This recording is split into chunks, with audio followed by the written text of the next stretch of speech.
បានមនីលក្ខចាប់គូជាមួយនឹងលោកណាំប៊ុនរតបំបីទីផ្សាររយៈពេលជាង5ឆ្នាំហើយក្រោយមានសុខសោភាដើរចេញពីផលិតកម្មថោនបានមនីលក្ខជាតួអង្គសំខាន់របស់ផលិតកម្មមួយនេះព្រោះនាងអាចច្រៀងបានជាច្រើនទម្រង់ពិសេសគឺបទ slow និងមិនទាន់មានតារាស្រីថោនម្នាក់ណាអាចច្រៀងបានកម្រិតលើសនាងទេរហូតមានអ្នកខ្លះចាត់ទុកនាងជាតួឯកនៅផលិតកម្មនេះទៀតផងពលគឺអាចជំនួសមាសសុខសោភាបានអ្វីដែលគួរឲ្យកត់សម្គាល់ថ្មីនេះអ្នកគ្រប់គ្រងថោនបានរុញបានមនីលក្ខចាប់ដៃច្រៀងជាមួយនឹងលោកណាំប៊ុនរតជាលើកដំបូងដែលរឿងនេះមនីលក្ខចាត់ទុកថាក្តីសុបិនខ្លាចជាការពិតព្រោះតែនាងថាលោកប៊ុនរតជាអាយដលរបស់ខ្លួនទើបការចាប់ដៃគ្នាជាលើកទី1នាងសប្បាយចិត្តក្រៃលែងតាមរយៈបទយំរៀងខ្លួនយ៉ាងណានេះជាជំហានថ្មីមួយទៀតរបស់មនីលក្ខដែលធ្វើឲ្យទីផ្សារចម្រៀងមានសកម្មភាពថ្មីនិងប្លែកបន្ថែមទៀតបញ្ជាក់ថានាងនៅតែមានក្តីសុខជាមួយនឹងផលិតកម្មថោនខណៈដែលអ្នករួមអាជីពជាច្រើនបានចាក់ចេញពីផលិតកម្មនេះទៅជ្រកនៅត្រនំផ្សេងជាបន្តបន្ទាប់អ្នកខ្លះឆ្ងល់ថាមនីលក្ខមានសមត្ថភាពច្រៀងពីរោះមិនចាញ់តារាល្បីៗជួរមុខទេប៉ុន្តែនាងបែរជាមិនសូវល្បីឈ្មោះទៅវិញ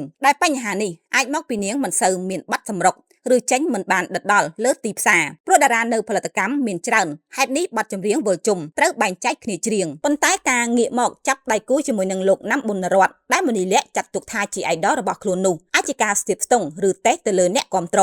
បើមានការគាំទ្រច្រើនពួកគេនឹងចេញប័ណ្ណថ្មីឆ្លងឆ្លើយគ្នាបន្ថែមជាមិនខានបានមនីលក្ខអតីតបេក្ខភាព The Voice Cambodia រដូវកាលទី1មិនមានដំណឹងភ្ជាប់ស្នេហាថ្មីទេក្រោយផ្ដាច់ស្នេហ៍ DJ Kate ជាច្រើនឆ្នាំខណៈទាំងរូបនាងនិងម្ដាយមិនចង់ឲ្យគេរំលឹករឿងស្នេហ៍ចាស់ឡើយយ៉ាងណាគេពិបាកជឿថាមនីលក្ខទុកបេះដូងឲ្យនៅទំនេរព្រោះតារារួមចំនួននាងពួកគេខ្លះមានស្វាមីនិងកូនរៀងខ្លួន